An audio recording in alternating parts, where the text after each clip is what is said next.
Bendecidos, te saluda Marlene Arroyo y te doy la bienvenida a nuestro canal de YouTube. Dice la palabra del Señor en Marcos capítulo 16 y verso 15. Id por todo el mundo y predicad el evangelio a toda criatura. Palabras de nuestro Señor y Salvador Jesucristo. Obedeciendo esta instrucción, recibe el siguiente mensaje, la siguiente predicación, con el propósito de educar, de apasionarte por Jesús, de levantar tus niveles de fe. Disfrútalo. En el Antiguo Testamento vamos a comenzar hoy con estructuras que tenían un misterio profético, que tenían revelación. Por lo tanto, al sernos revelados los secretos sobre las habitaciones de Dios en la Biblia, los templos, los tabernáculos, nosotros descubrimos que hay 5 y el número 5 es el número de la gracia. Y el número 5 tiene que ver con los 5 ministerios. 5 grandes estructuras que el Padre le dio a su pueblo en diferentes temporadas, en diferentes generaciones, y que son usadas para revelarnos su plan eterno con la humanidad. 4 de ellas están en el Antiguo Testamento. Una de ellas está en el Nuevo Testamento. Y es que cuando el Padre nos entrega un diseño, he visto pastores generales que les da ansiedad. No puede darnos ansiedad, porque el Señor es multigeneracional. Lo que significa que el diseño lo podemos comenzar nosotros, lo va a continuar la próxima generación y lo puede finalizar la próxima generación. Por lo tanto, no nos puede dar ansiedad de que todo lo que el Señor nos está mostrando, todo lo que el Señor nos está revelando, lo tenemos que hacer deprisa en esta vida, porque no todo Dios lo va a hacer contigo. Lo próximo, la continuidad, la va a hacer con tus hijos. Por eso es que los tienes que preparar. Los tienes que preparar. Con Moisés comenzó algo, pero Moisés no entró a la tierra prometida. Quien entró fue Josué. Tienes que preparar a tus hijos en conocimiento. Tienes que trabajar con ellos para que sean no solamente sellados, bautizados por el Espíritu Santo. Porque el orden divino es que la próxima generación le dará continuidad a lo que pasó en esta generación, y lo tienen que hacer mejor. Lo tienen que hacer mejor. Dios es un Dios multigeneracional, y Él coloca planes y diseños en generaciones. La palabra del Señor, como he dicho en muchas ocasiones, no oculta los errores de la gente. Y creo firmemente que no oculta los errores y los pecados de la gente para que estas personas nos sirvan de ejemplo, nos sirvan de modelo. La palabra del Señor nos habla del profeta Samuel. Y el profeta Samuel tuvo mucho éxito. Pero la Biblia también dice que el profeta Samuel fue casado. El profeta Samuel tuvo hijos. Y cuando el profeta Samuel le llegó el tiempo de salir, porque la Biblia dice que el Señor nos da sabiduría para saber cuándo entrar y para saber cuándo salir. Cuando le llegó el tiempo al profeta Samuel de salir, el profeta Samuel colocó a sus hijos en posiciones de liderato. Y dice la Biblia que el pueblo no quiso a sus hijos. El pueblo no aceptó a sus hijos porque no estaban preparados. Y si el pueblo no te recibe, si el pueblo no te acepta, no eres efectivo. Y los hijos del profeta Samuel nunca pudieron sobresalir como líderes del pueblo de Dios, porque no fueron aceptados. Y hay que ser aceptado. Paréntesis, hay que ser aceptado. Esta actitud de algunos de orgullo, altivez, prepotencia, de que a mí no me importa lo que diga la gente, que no me voy a sujetar nada. Esta prepotencia los descualifica del ministerio. los descualifica, porque es que el pueblo tiene que aceptarte. La gente tiene que aceptarte. Si la gente no te ama y la gente no te acepta, no serás efectivo jamás. El apóstol Pablo era perseguido, pero lo sabía. Y el apóstol Pablo le dijo a sus hijos, Tito y Timoteo, tengan buen testimonio con los de afuera. Porque si no hay buen testimonio, no se es aceptado. Y si no se es aceptado, no se es efectivo. No hay ministerio, no hay liderato, no hay nada. Venga conmigo, paréntesis. Jesús pudo haber comenzado el ministerio a los 15 años. Él estaba listo. La Biblia dice que estaba listo. Jesús a los 12 años de edad demostró tener más conocimiento que los doctores de la ley. A los 12 años ya él hablaba y asombraba a los fariseos de fariseos, a los doctores de la ley. Pero el Padre no lo usó a los 12. El Padre no lo usó a los 15. El Padre no lo usó a los 20. Comenzó a los 30. Y una pregunta que nos tenemos que hacer inmediatamente es: pero si desde los 12 estaba preparado, ¿por qué esperar hasta los 30 para ser aceptado?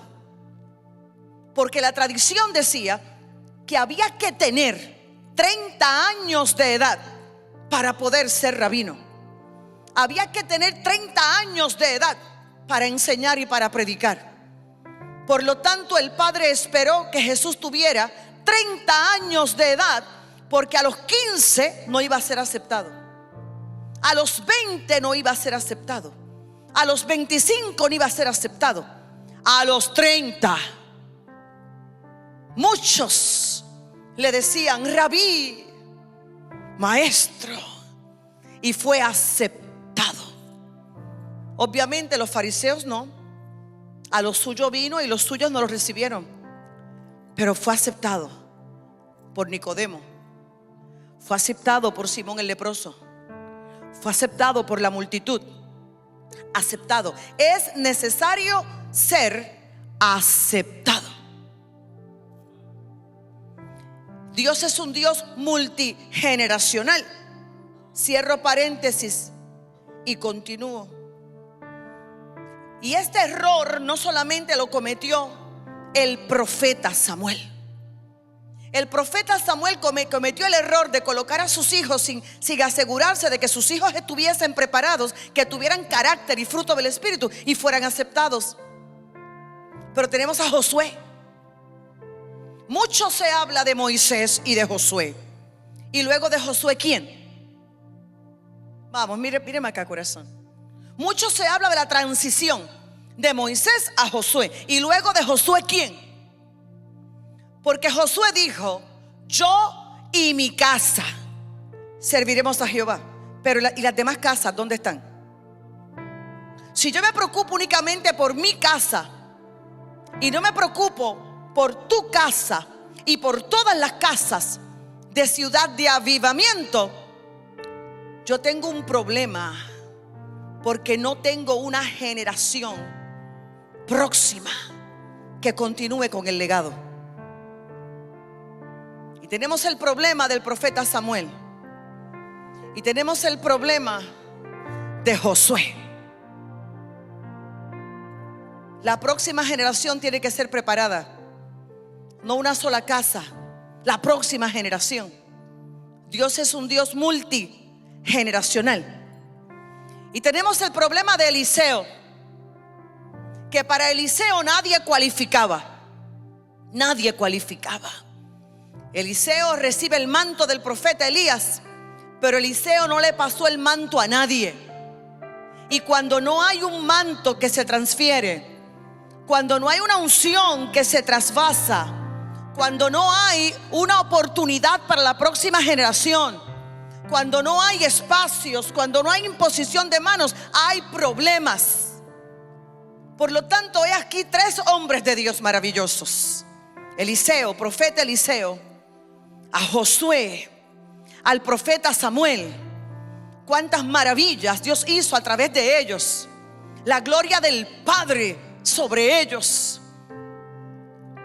Cuánta belleza en sus ministerios. cuánta fidelidad, cuánta lealtad. Pero no se preocuparon ninguno por preparar una nueva generación.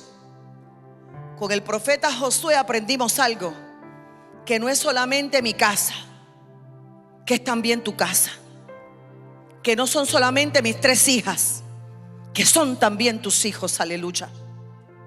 Yo siento una unción en esta noche maravillosa, que no es solamente mi clan, que es el clan de ustedes también, que no es solamente esta generación, que hay que invertir en una nueva generación. Con Josué lo aprendemos. Es hermoso. Yo y mi casa serviremos a Jehová. Amén. La mía. ¿Y la tuya? 2. Con el profeta Samuel aprendemos algo, que no es completamente efectivo dedicarme a mi ministerio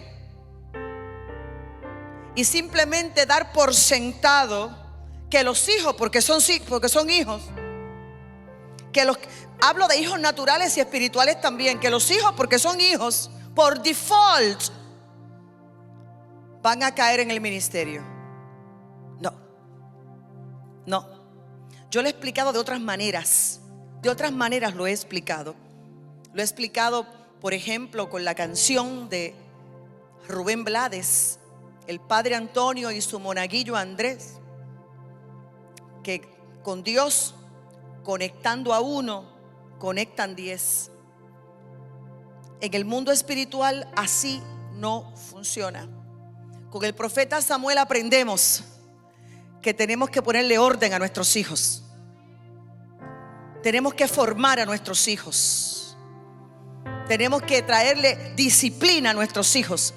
Si queremos que Dios use a nuestros hijos, ellos tienen que ser aceptados por la gente, porque nunca jamás serán efectivos hijos que nadie los ama, hijos que nadie los quiere escuchar, hijos que no tienen autoridad.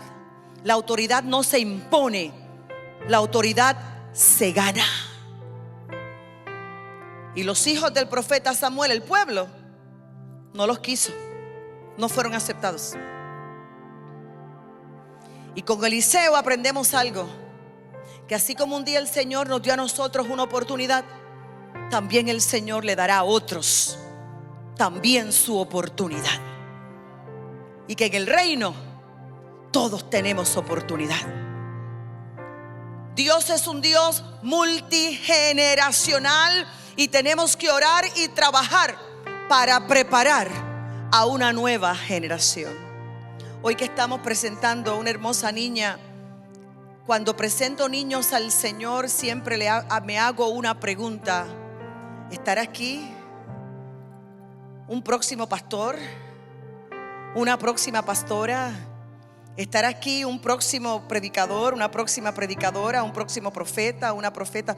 ¿Estará aquí un próximo evangelista? ¿Estará aquí una gran madre de familia, un gran padre de familia, alguien que impacte la sociedad? ¿Estará aquí un Pablo, un Pedro, un Bernabé? Los presentamos al Señor, pero solo Dios conoce el destino. Ahora, regresamos a la enseñanza. Decíamos que no nos puede dar ansiedad, porque no todo Dios lo va a hacer con esta generación. Dios va a darle continuidad al diseño con las próximas generaciones. Por lo tanto, el Padre movió, porque el Padre es el gran maestro edificador. El Padre movió a grandes hombres de Dios a construir estructuras. Y vamos a presentar estas 5 estructuras. Génesis capítulo 6, versos 14 al 16. Génesis capítulo 6, versos 14 al 16. Dice la palabra del Señor: Constrúyete un arca de madera resinosa. hazle compartimentos y cúbrela con brea por dentro y por fuera. Dale las siguientes medidas: 140 metros de largo, 23 de ancho y 14 de alto. Y dice el 16, hazla de 3 pisos. Quiero que ya te imagines el arca de Noé. Hazla de 3 pisos, con una abertura a medio metro del techo y con una puerta en uno de sus costados. El arca de Noé. El Padre Celestial escogió a un hombre justo, recto. Su nombre es Noé, por eso es que se le llama el arca de Noé. Y allí en estos versos que acabo de mencionar, en Génesis 6, 14 al 16, brevemente se nos describe el arca de Noé.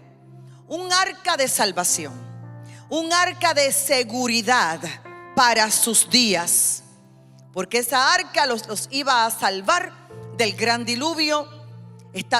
Tenía que estar calafateada con brea por dentro y por fuera. Iba a navegar sobre las aguas en el gran diluvio. Y el diseño y modelo y patrón del arca le fue entregado a Noé por el Padre. Le fue entregado a Noé por revelación divina. No surgió en la mente de Noé. El arca de Noé surgió en la mente y en el corazón de Dios. Fue un arca de salvación para hombres, fue un arca de salvación para mujeres, fue un arca de salvación para animales. Quienes entraron, esto será un repaso para los líderes y los que llevan años en esta casa, en esta primera estructura. Quienes entraron por la puerta del arca, que tenía 3 aposentos. Así que el arca simbolizaba la salvación hecha, la salvación dispuesta a disposición del hombre por el cielo. Y el arca de Noé siempre tuvo un énfasis en el número 1 y en el número 3. En la numerología bíblica, el número 1 habla de un solo Dios, un Dios indivisible. Pero el número 3 habla de Elohim, habla de Padre, habla de Hijo y habla del Espíritu Santo de Dios. Así que el 1 habló de Dios, el único Dios, y el 3 habló de 3 personas divinas. Amén. Así que el arca trajo un mensaje, porque todo diseño que Dios da viene con una profecía, viene con un mensaje. Dios no hace cosas sin propósito.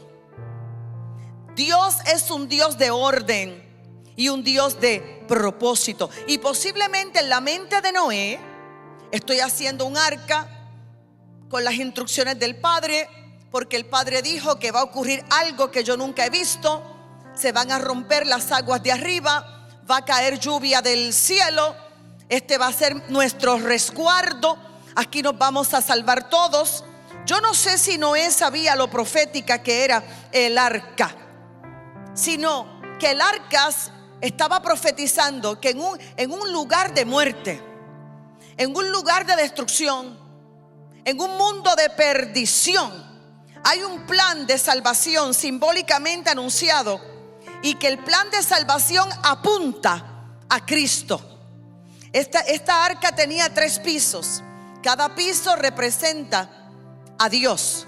El primero, Dios Padre; el segundo, Dios Hijo; el tercero, Dios Espíritu Santo. La historia de un Dios salvador representada en el arca, un Dios salvador en tres personas. El fundamento, obviamente el Padre, como hemos explicado en otras ocasiones. Cuando una embarcación va navegando, el primer piso no lo ves porque está debajo del agua, no lo ves, pero lo sostiene todo. Así es el Padre. Nuestros ojos naturales no lo ven, pero el Padre en este momento lo está sosteniendo todo. Y esto es un principio de reino. Jesús lo explicó. Todo lo que el Padre crea, lo sostiene, lo sustenta. Algunos dentro de la iglesia lo dicen de esta manera: lo que es de Dios permanece. Lo que es de Dios permanece. Todo lo que el Padre crea, Él se encarga de sostenerlo. Él se encarga de sustentarlo. Claro, el Padre está comprometido con su diseño. Si nosotros no hacemos su diseño, tendremos problemas. tenemos que hacer su diseño. Y Noé hizo el diseño. El arca en el segundo piso tenía una puerta, una sola puerta. Imagínese usted que Noé hubiese hecho 2 puertas, porque le hacía sentido, una de entrada y una de salida. No, el Padre dijo una sola puerta. Tenía que ser una sola puerta, porque Cristo es la puerta. Cristo dijo: yo soy la puerta. Y hay una sola manera de salvarse, y es a través del segundo piso, es a través de entrar por la puerta. Y tenemos la ventana, símbolo del Espíritu Santo. Por eso es que en un momento determinado vemos que Noé envía un cuervo y el cuervo nunca regresa. El cuervo, tipología de demonios, y el cuervo nunca regresó, liberación. Pero soltó una paloma y la paloma regresó con el olivo en el pico, tipo de la llenura del Espíritu Santo de Dios. Así que la ventana, el tercer piso, tiene que ver con el Espíritu Santo de Dios.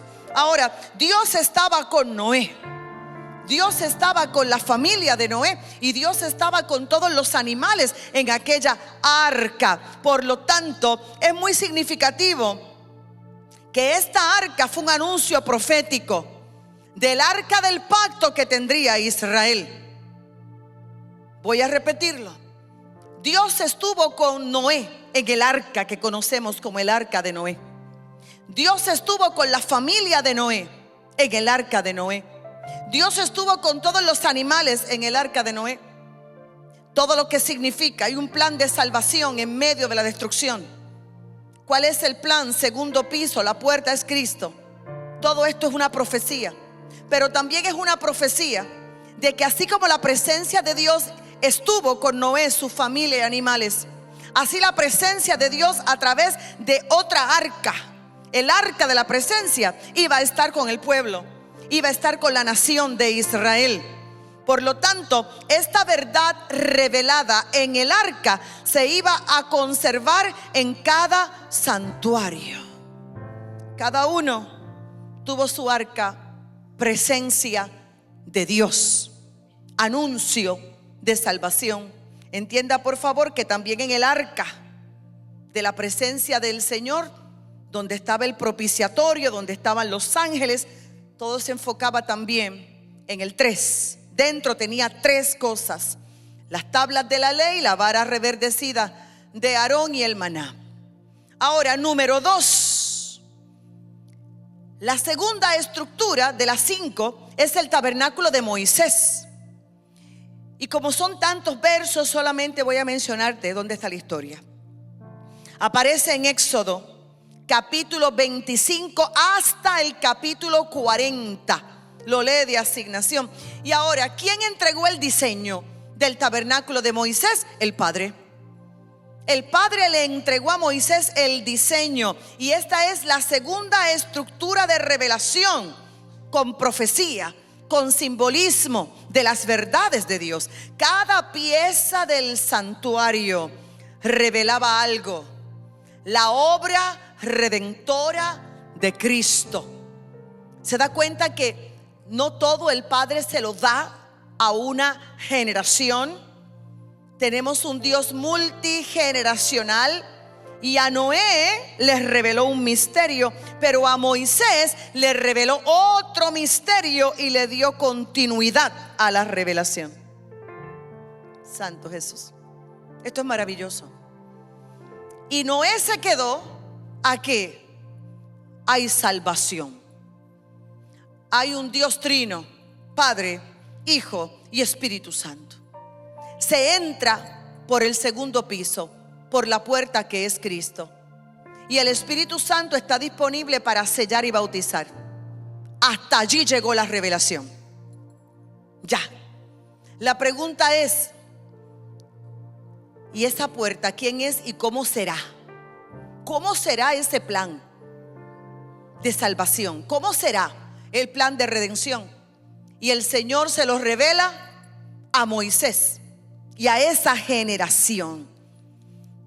Cada pieza del santuario revela algo: la obra redentora de Cristo, su muerte, su mediación, este tabernáculo, su sacerdocio y las ofrendas entregadas a Jehová. Todo apuntaba al sacrificio de Jesucristo, a Jesucristo como habitación, templo viviente de Dios aquí en la tierra, como sumo sacerdote de nuestra fe, como cordero de Dios inmolado desde antes de la fundación del mundo. Esto lo vemos en el tabernáculo de Moisés. Por eso había que tomar un cordero, por eso había que examinarlo, no podía tener defecto alguno, había que sacrificarlo, se derramaba la sangre en el propiciatorio del arca del pacto. Había todo un proceso y todo habla de Cristo. Ahora, el arca de Noé nos enseñó, hay un plan para la humanidad. El arca de Moisés nos dice, ¿quién es el plan para la humanidad? Jesucristo. Y el énfasis del número simbólico, porque Dios siempre habló por símbolos, y el número que se destaca en el tabernáculo de Moisés es el 1. Un Mesías, 1. Un Salvador, un Redentor, un Libertador, un Sanador, 1, Jesucristo. Por eso el tabernáculo y su ritual tuvo una puerta, un altar del sacrificio, un candelero de oro, una mesa de los panes de la proposición, un altar del incienso, un velo, un arca del pacto, un lugar santísimo. 1. ¿De qué habla todo esto? De un sumo sacerdote, un sacrificio, un cordero, un mediador y una sangre. Todo apunta a Jesucristo. A Moisés se le reveló Cristo. ¿Cómo sería el sacrificio de Cristo? Por lo tanto, todo apunta proféticamente a que Jesús vendría como hombre Dios en la tierra, su muerte mediadora y su victoria en la cruz del Calvario. A esa generación se les reveló el plan. Es por esta razón que 9 plagas, cuando el Padre determina libertar a Israel de la esclavitud de Egipto, 9 plagas no pudieron libertarlos. Pero la número 10, redención, sí los libertó. Hubo una pregunta que me hicieron a través de mi teléfono y quiero responderla. Y la pregunta fue esta: ¿por qué la Biblia dice que el Padre endureció el corazón de Faraón y lanzó 9 plagas y el corazón de Faraón endurecido? Vamos a responder la pregunta para continuar. El faraón ya tenía el corazón endurecido. El faraón decidió endurecer el corazón. Cuando vemos la historia y Moisés llega con la autoridad y la asignación del Padre, deja ir a mi pueblo para celebrar fiesta en el desierto, el faraón no fue amable, el faraón no fue humilde, el faraón no tuvo un corazón enseñable para aprender. El corazón de Faraón estaba endurecido ya. Él lo endureció y él dijo: ¿quién es Dios? ¿Y quién es ese Jehová? ¿Quién es? Y mandó a llamar a sus brujos, a sus agoreros, para que vinieran a enfrentar a Moisés y Aarón. El corazón de Faraón se endureció primero, no por Dios, sino por él mismo. Y esto ocurre en nuestra sociedad.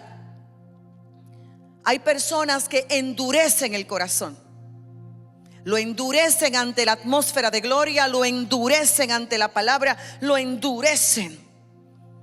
Y la misma palabra del Señor nos explica en el Nuevo Testamento que como ellos decidieron endurecer el corazón, el Padre los entrega a mente reprobada. Y el apóstol Pablo dijo: oremos por si acaso. El Señor le da el don del arrepentimiento. Una mente reprobada es una mente que decidió endurecerse, y el Señor dijo: perfecto, sigue creyendo lo que tú quieres creer. Es por esa razón que hay personas que piensan que están correctas y no están correctas. Hay que cuidarnos la mente y hay que cuidarnos el corazón, porque hay muchas personas que abusan de la gracia y abusan de la misericordia del Señor. Y la Biblia dice que no tenemos un Dios ni de yeso ni de madera. Te lo voy a explicar en lenguaje puertorriqueño. Dios no es un juguete. Dios conoce cada pensamiento. Dice la Biblia, tú conoces desde lejos mis pensamientos. Él conoce cada emoción. Él conoce cada intención del corazón. Y ahora tenemos al faraón Ramsés, que en su frente tenía una serpiente, mentalidad serpentina, mentalidad demoníaca. La serpiente del Edén en la cabeza de faraón. Y ahora el Señor le endurece el corazón.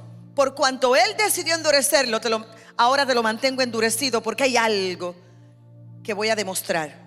Y lo que el Padre tenía y quiso demostrar es: yo soy el Dios. Yo soy Dios. Y para aquellos que son nuevos en el Evangelio, en la casa, cada una de las plagas se levantaba contra un dios pagano, que obviamente son demonios. Se levantaba contra uno de ellos. Dios a Dios, uno por uno, Jehová los avergonzó.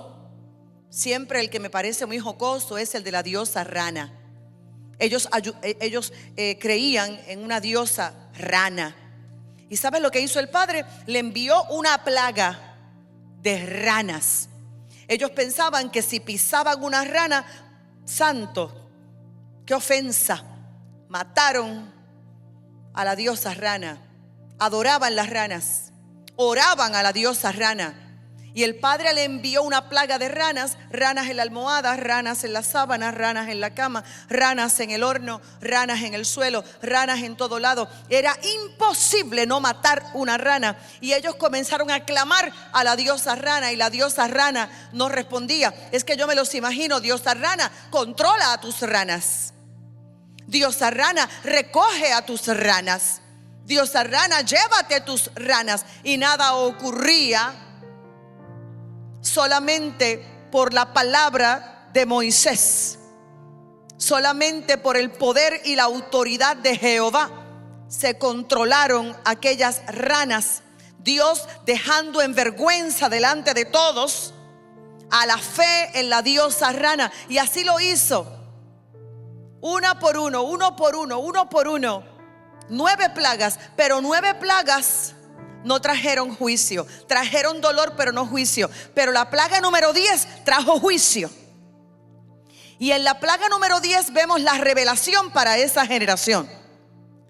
Voy a repetirlo: revelación para esa generación.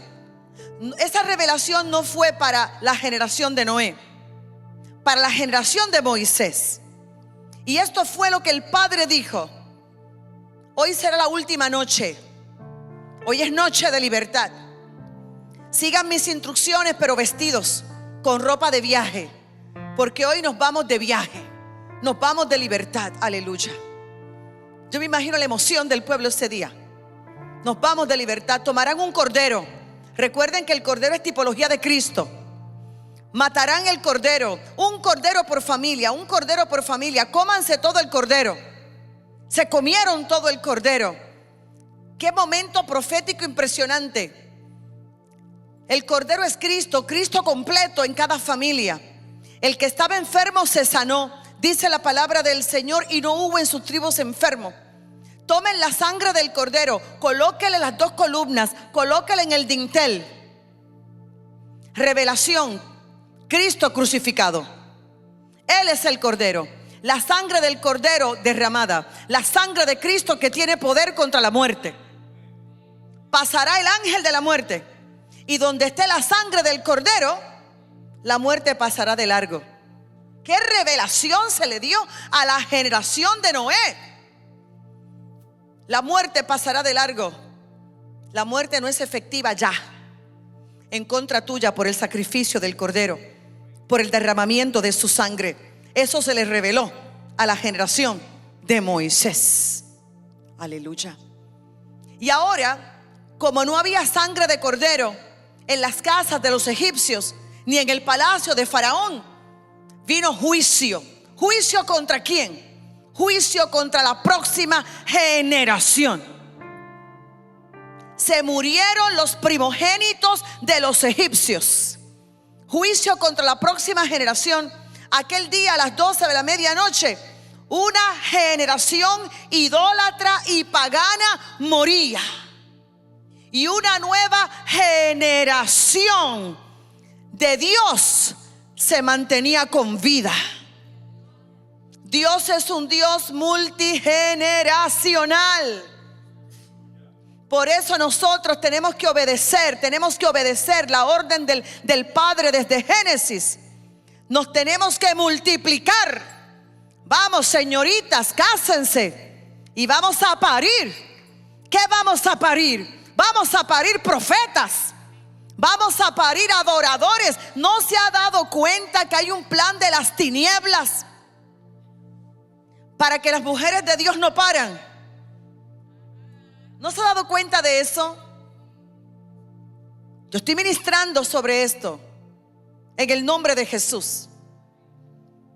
Amamos los animales, pero un animal no es el sustituto de un hijo.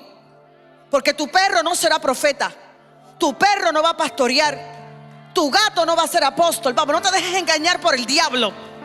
Tú vas a parir, y vas a parir para bendición, porque tenemos un Dios de generaciones. De generaciones. Y Satanás tiene un alto interés en que no haya multiplicación de hombres de Dios, de que no haya multiplicación de mujeres de Dios. Pero desde Génesis, el Dios que no cambia, el Dios que es el mismo ayer, hoy, por los siglos, le dio una orden a los hombres y mujeres de Dios. Nos vamos a multiplicar, nos vamos a multiplicar, nos vamos a multiplicar. ¿Alguien me está escuchando en esta hora? Hay un interés del diablo en cortar generaciones. En el tiempo de Moisés lo hizo. Niños eran asesinados, pero Dios preservó a Moisés.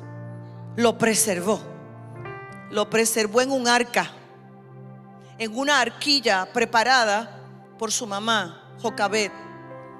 Vuelva a leerlo, calafateada con brea, por dentro y por fuera, igual que el arca de Noé. Esto es un principio de reino.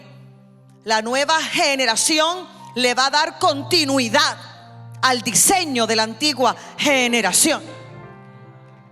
Y así como Saulo de Tarso aquel día recibió el manto de Esteban para darle continuidad al ministerio de Esteban, como Pablo, asimismo Moisés comenzó, fue salvado. ¿Qué vemos en Noé? Gran diluvio, amenaza, muerte, destrucción. Pero ¿qué vemos en el arca de Noé? Un arca de salvación, de preservación, de seguridad, calafateada con brea por dentro y por fuera. Y ahora, ¿dónde colocó Jocabed a Moisés para darle continuidad al diseño? En una arquilla igual, calafateada con brea por dentro y por fuera. Y allí hubo salvación y allí hubo preservación. Siempre Dios le dará continuidad a sus diseños, utilizando a una nueva generación. Ese aplauso para el Señor, déselo fuerte en esta hora, déselo con más fuerza en esta preciosa hora del Padre. Bendito el nombre del Señor. Por eso Dios guarda a nuestros hijos, Dios guarda a los nietos. No lo vamos a hacer todos nosotros. Pasaremos en su momento el diseño a la próxima generación. Vamos. Pastoreo. No me le dé el celular al niño, no me le dé el iPad ni el juguete en la casa del Señor. Ellos tienen que aprender lo que es palabra. Tienen que aprender lo que es reverencia. No me los traiga tarde a la casa del Señor. Tienes que aprender lo que es adoración. Si el ujier te los regaña, deja que te lo corrija. Déjalo que te regaña. Apréndele, enséñale a respetar. Enséñale a sujetarse. Vamos. A lo puertorriqueño, que la sobreprotección y la ñoñera lo que está creando son una generación de papel que no tiene resistencia, que no puede con los ataques del diablo, que ve un alacrán y corre, que ve una serpiente y huye. Vamos, deje la ñoñera, deje la sobreprotección, que aquí estamos con el diseño de Dios para formar. Ya. Dios es un Dios multigeneracional. Multigeneracional. Bendito Jesús. Y nosotros somos responsables de una nueva generación. Continúo. Y luego de la revelación que se le dio a la generación de Moisés, el Padre trajo un tercer diseño, David. Quiero leer primer libro de Crónicas 15:17. Primer libro de Crónicas 15:17. Dice la palabra del Señor: los levitas nombraron a Emán, hijo de Joel, a su pariente Asaf, hijo de Berequías, y a Etán, hijo de Cusaías, de los descendientes de Merari. Y quiero leer también segundo libro de Samuel, capítulo 6, un poco del capítulo 6, el tabernáculo de David. Una vez más, David reunió los 30 batallones de soldados escogidos de Israel, y con todo su ejército partió hacia Balá de Judá para trasladar de allí el arca de Dios, sobre la que se invoca su nombre, el nombre del Señor Todopoderoso que reina entre los querubines. Suficiente. Como hemos enseñado anteriormente, el proyecto emblemático del rey David, tan pronto asumió su responsabilidad, fue atraer la presencia del Padre. La presencia del Padre. Estas personas se caracterizan por amar su presencia. En un momento determinado Moisés dijo: si tu presencia no va conmigo, no nos saques de aquí.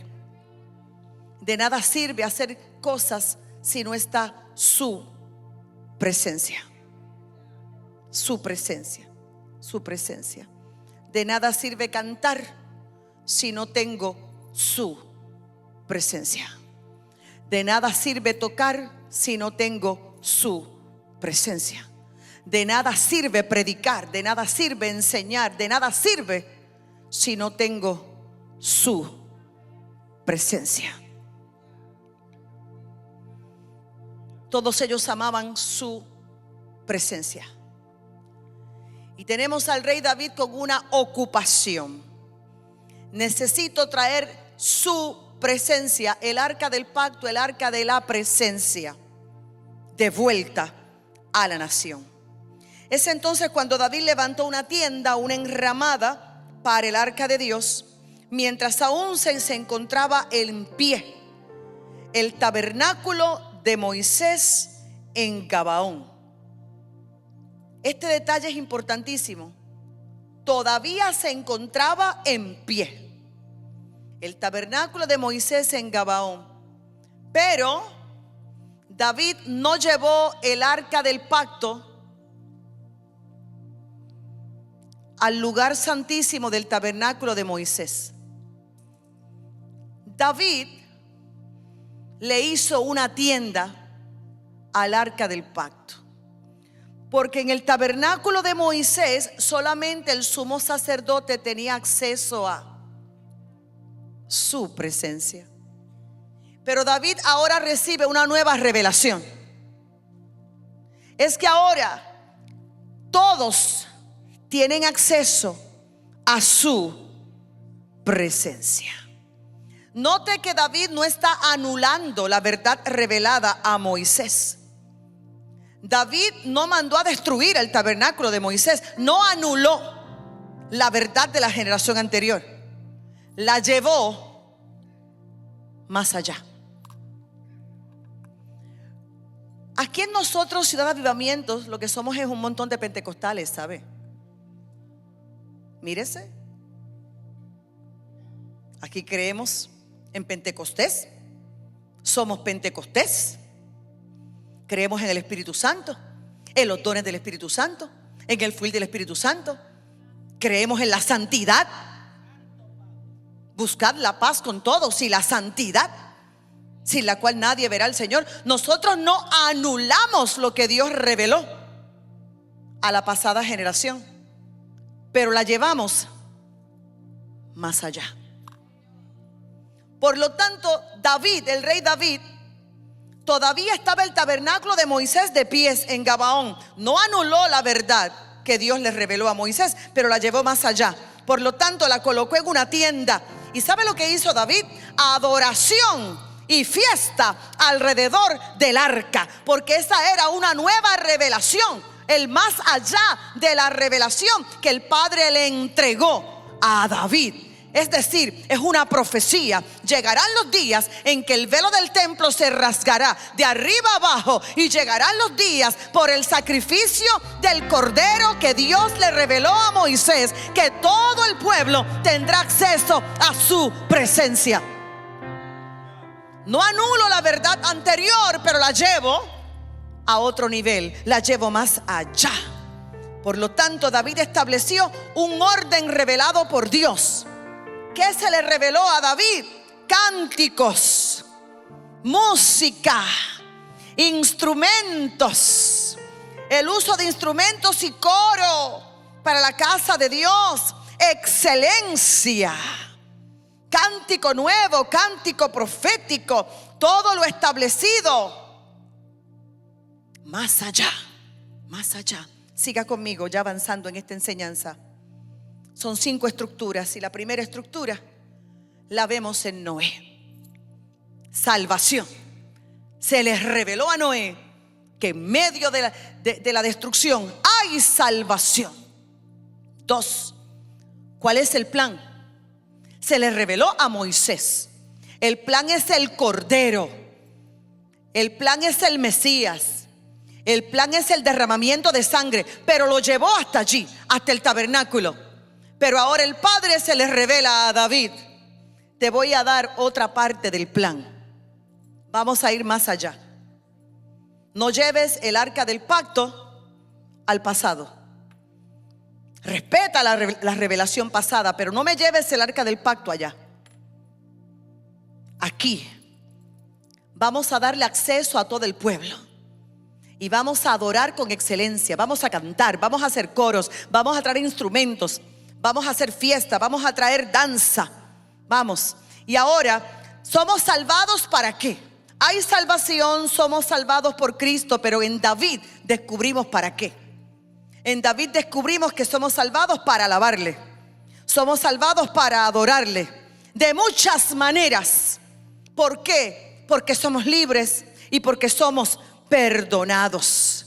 Así que David ahora nos da un vislumbre de la gracia perdonadora de Dios, que hace a los hombres que creen en el plan, que creen en Cristo, libres para danzar, libres para gritar, libres para adorar, libres.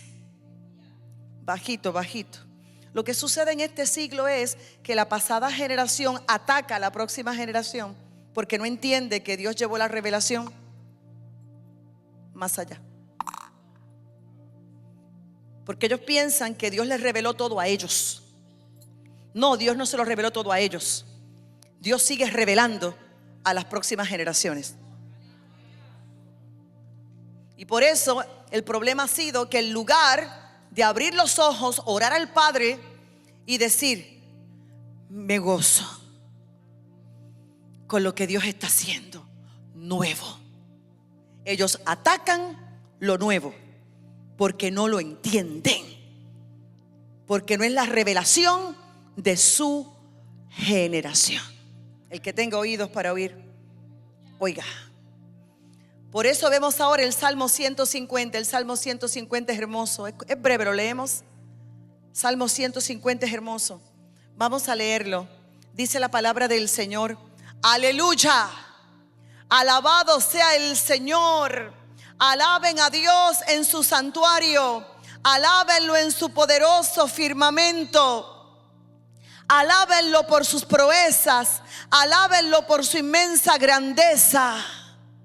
Alábenlo con sonido de trompeta, alábenlo con el arpa y la lira, alábenlo con panderos y danzas, alábenlo con cuerdas y flautas, alábenlo con címbalos sonoros, alábenlo con címbalos resonantes. Que todo lo que respira alabe al Señor, aleluya. Alabado sea el Señor. Es aplauso para aquel que merece ser alabado, aquel que merece ser exaltado. Déselo con fuerzas en esta preciosa hora del Padre. Amén. Vamos a estar de pies en esta noche. El próximo miércoles vamos a hablar de la próxima generación, el templo de Salomón. Luego a la quinta estructura, la nueva Jerusalén, la ciudad de Dios. Y luego vamos a hablar del compromiso que Dios tiene con su estructura, porque el Señor siempre se compromete con su diseño, con su estructura. Dios no se compromete con diseños inventados por el hombre. Dios se compromete con su diseño, con su estructura. Por eso, para tener éxito en la visión, que Dios nos dé la provisión, es estar en la visión. Note las palabras, la provisión viene porque estamos en la visión. No es proinvento, es provisión. Vamos a orar. ¿Cuántos han recibido algo? Aleluya. Padre fiel y soberano, que esta palabra, que esta enseñanza jamás pueda ser robada de nuestro corazón, de nuestra mente. Señor soberano, que esta palabra no solamente sea academia, no solamente sea intelecto, sino que sea rema. Señor, que nos ayude a ser efectivos en tu reino, a entender y a respetar revelaciones pasadas y a abrazar la revelación de nuestra generación y a aprender a pasar el batón y a ocuparnos por una próxima generación, porque tú eres un Dios multigeneracional. Espero que este mensaje te haya edificado. No olvides suscribirte a nuestro canal. Tampoco olvides presionar la campanita para que recibas la notificación con un mensaje de fe semanalmente, especialmente para ti. Te espero.